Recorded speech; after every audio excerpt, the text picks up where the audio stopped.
여러분 안녕하십니까. 윤덕의 핫 이슈입니다. 6월 3일 대선이 코앞입니다. 이번 선거 단순한 정권 교체냐 아니냐 문제가 아닙니다. 상권 분립, 법치, 체제 수호가 걸려 있습니다. 지금부터 그 뜨거운 현장을 함께 짚어보겠습니다.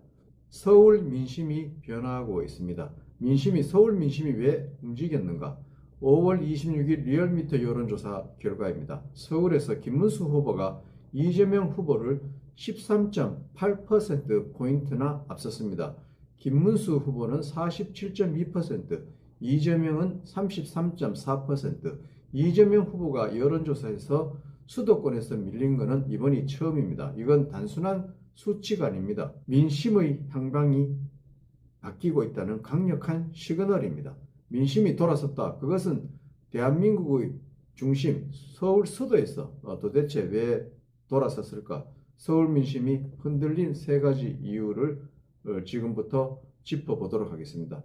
첫째는 더불어민주당의 사법부 장악 시도입니다. 대법원이 이재명 후보의 선거법 위반에 대해서 유죄 취지로 파기환송을 하자 민주당은 대법관을 14명에서 100명까지 늘리고 심지어 비법조인도 대법관으로 앉히자는 법안을 내놓았습니다.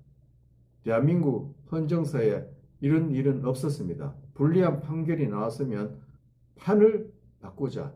불리한 판결이 나왔으니 판을 바꾸자. 뭐 그런 뜻이죠.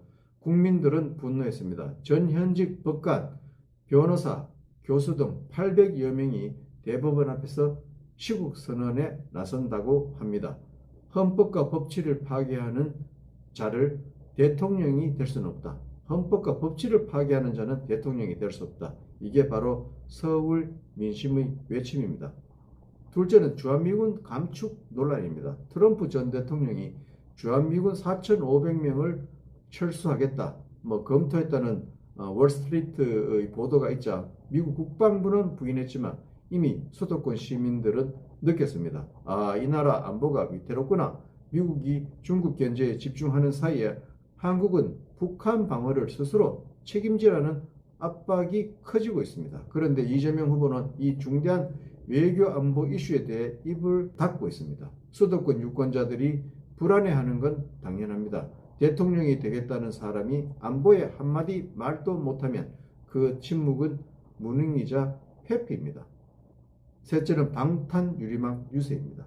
이재명 후보는 수도권 유세 대부분을 두꺼운 방탄 유리막 뒤에서 진행하고 있습니다. 정당한 신변 보호 이해됩니다. 하지만 시민들은 이렇게 묻습니다. 국민 앞에 얼굴도 제대로 못 내미는 사람이 무슨 대통령이냐? 이재명 후보는 유세장이 아니라 격리된 무대 위에서 말하는 정치인이 됐습니다. 국민들은 이런 점을 너무 아쉬워합니다. 반면 김문수 후보는 고문 휴중에도 불구하고 맨몸으로 숨을 몰아쉬며 직접 시민 눈을 마주보고 마이크를 잡고 있습니다. 바로 이 차이가 지금 수도권 민심이 바뀌는 듯 합니다.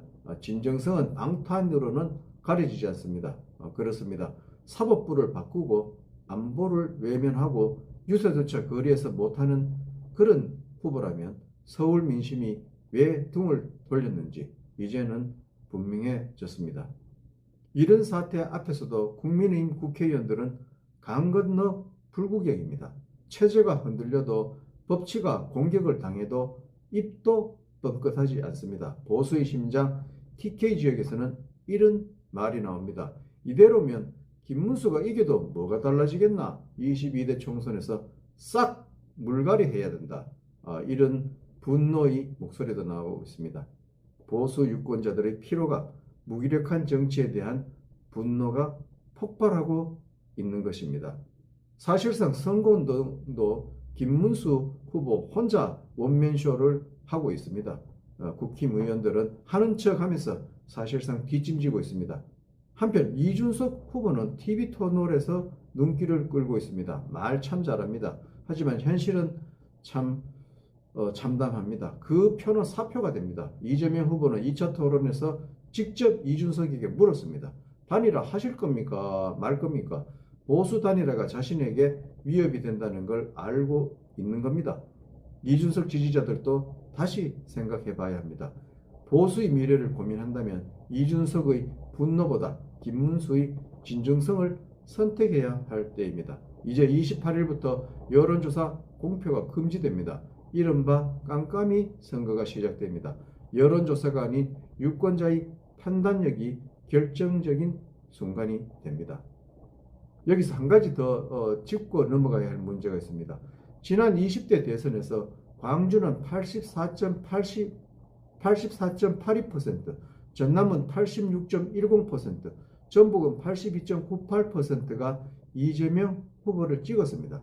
반면에 이른바 보수 텃밭이라는 영남 지역에서 보면 대구가 75.14%, 부산은 58.25%, 경북은 72.76%, 경남은 58.24%가 보수 후보였던 윤석열을 찍었습니다.